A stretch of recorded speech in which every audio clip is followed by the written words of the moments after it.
welcome to my booktube. Hey, welcome back. So today I'm going to be doing my May wrap-up. This month did not go according to plan, like at all. It ended up being a lot busier than I had planned it to be, and especially this weekend I hardly got any time to myself. I think I maybe read for about 2 hours, which was not what I had planned. I did, however, double the amount of YouTube videos that I had been posting in April, so that did cut a bit into my reading time, but I had a lot of fun with that. So hopefully in June I'll be able to find a lot more time to read as well as balance everything else in my life. So fingers crossed for that, but I will be going over everything that I did read in May and let you know what I didn't read and why, and a bit about each book. So I guess we'll dive right in. So the first book that I read this month is Severance by Ling Ma. This book was pretty good. It's about our main character, Candace. She's a second-generation immigrant. Her parents had moved from China. Her parents end up passing away and she is on her own. Then a pandemic happens. So there is a virus that originates in China, makes its way over to the entire world. Places are shutting down, very similar to what's going on right now in COVID. So that was what made me interested in picking this book up. But this book was also very much a satire, which I wasn't expecting originally when I got into it. I had no idea what the tone was going to be like, and it was really fun. Our main character, Candace, is very sarcastic and really tongue-in-cheek, and I had a really good time following her. The difference in this book is the virus that's going around is not like COVID, and it's kind of like zombies, except what the people do when they're ill is just repeat rituals that they had done before they got ill. So say watering your plants is something you do. You just water your plants repeatedly until you died from starvation because you wouldn't be taking care of anything else. So that's what the virus ends up looking like when people do get really sick. This book wasn't very gripping. The intrigue wasn't quite there for me, but it was interesting. It's not that the book was disinteresting, I just didn't feel the need to pick it up once I put it down, but there's nothing wrong with it. It could have been that maybe I was just having a rough start to the month, so I did end up switching to listening to this on audio, and the narrator was so good and definitely added a lot more character and a lot more tone to the satire, and I really enjoyed that. I would probably rate this similar to what I had rated Scythe, probably a 3.5 out of 5 stars because it was good, the concepts were great, it just wasn't as interesting as it could have been. But yeah, that's probably where I would put this. So this was the first book that I read in May. The next book that I read was the graphic novel Grass by Kyung-Suk Gendry Kim. This was fantastic. I gave this a 5 out of 5 stars. It was so moving. The art inside, it's very simple, like all black and white. It was just beautiful. I don't know, there's just something so moving about it, and then there's some panes in really intense parts that would be all black, and there was something about that darkness in the story that also having it just illustrated so simply was shockingly effective. Oh, I guess I should tell what the story is about. This is about a Korean woman who was taken away from her family as a child. It was a little unclear from her memory if she was sold by her parents to live with someone else or if she was adopted. There's a little bit of discrepancy there between her and her siblings' memories. Once she's a teenager, she ends up getting kidnapped at about the age of 15 and is sold into sexual slavery and ends up being a comfort woman for Japanese soldiers during the Second World War. So I would give a trigger warning just for a lot of sexual assault and violence and trauma. But the way the story is told is through an interview style between this young woman who does graphic novels, and she ends up interviewing the granny in the story and writing down her life story and turning it into this. And this, it was just so moving and impactful. It left you feeling some pretty raw emotions, and I just thought it was a fantastic read. I would definitely recommend this. If you're interested, pick it up. It was so good. I definitely put it down from time to time because it was heavy, but it was a beautiful story. That's all I really have to say about it. Check it out for yourself if you want to read it. I really recommend. The third book that I read was Shadow of the Fox. I also gave this 5 out of 5 stars.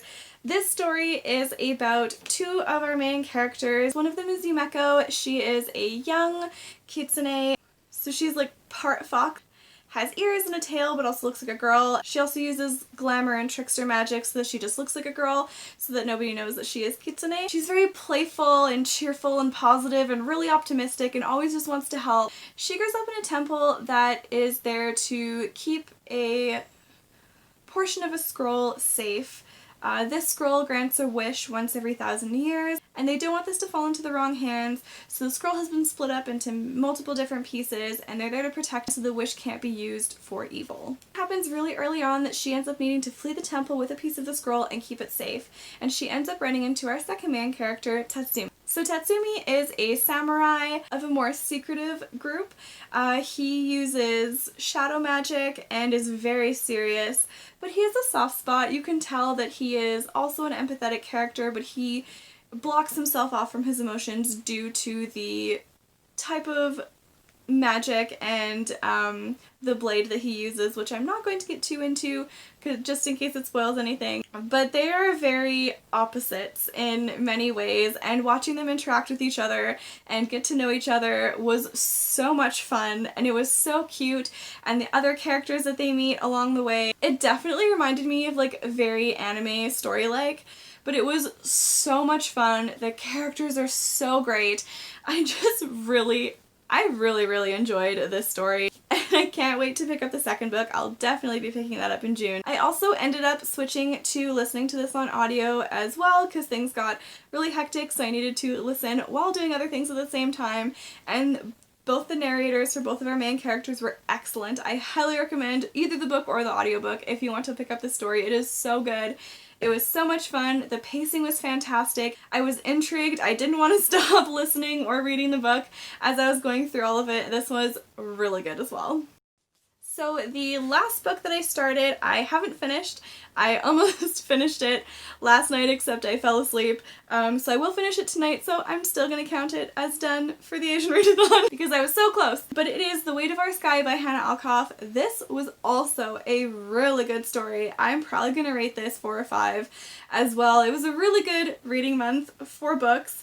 Just not in quantity, but in quality. So it made up for the fact that I didn't get as much read as I wanted to because these books were all so good.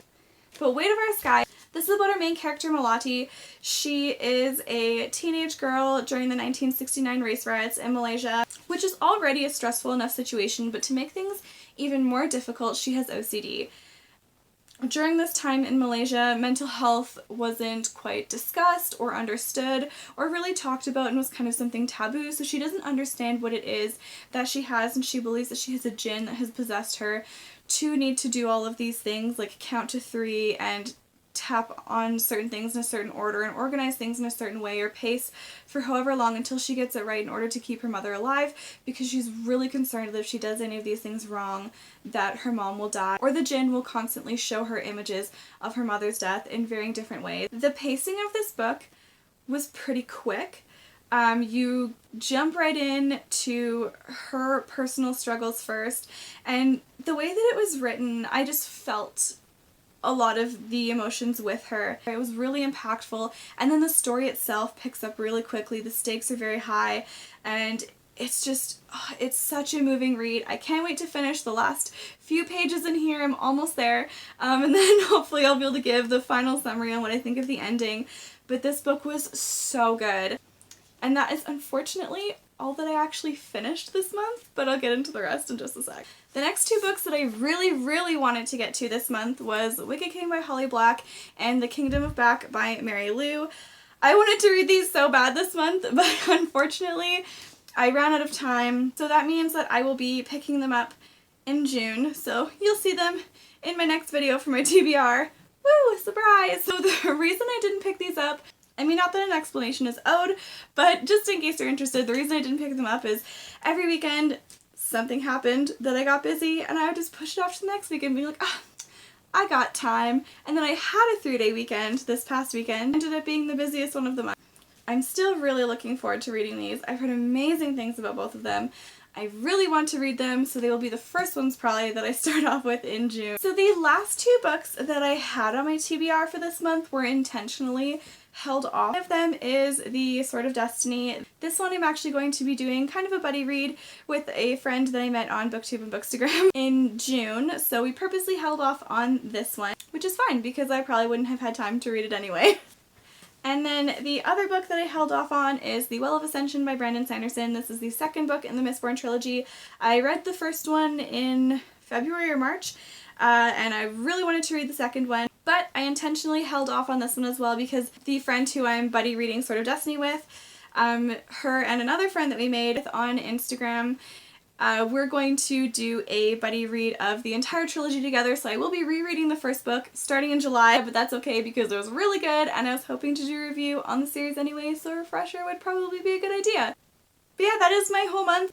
I unfortunately only read 4 books, but they were quality, so I think it ended up okay. Thank you so much for watching this quick check-in and wrap up for my month of May. Please let me know, how did your reading month go? What did you read? Were you able to get all of your books read? Were you able to add more on? Or were you like me and only read half of what you intended to? Let me know what your favorite books were that you read down below. I would love to hear, and if you have any recommendations, let me know, because I'm always down to pick up new books.